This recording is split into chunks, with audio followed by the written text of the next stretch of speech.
Ukhale waze wazithulisa umunyu obephukile ngaphakathi enhlizweni.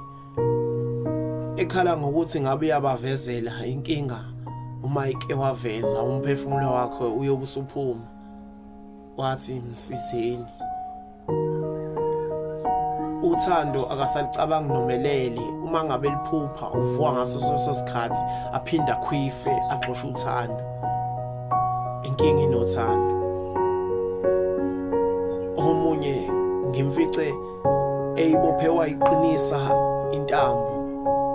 Wathi yena ukhathele ngothando lesitulo yasikhahlela ukuze umphefumulo uhlukane nenyama nomzimba uhlangane nomhlabathi, kanti umoya uyohlangana nesidalwa sakubo afike ezibikele ngothando. Ngimfice eyibeke wayiqinisa intambo. Inkinga la inothando. Kunezinye zezidumbu ezingaphansi komhlabathi izabekwa uthando.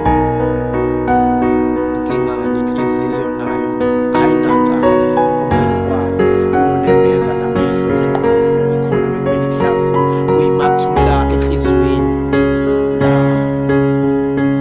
sinenkinga iyothando. Sisizeni bekhala omunye ethi musizeni, isilonda esingasoze saphola, kanti nalenkondlo ibhalwe uNkosini.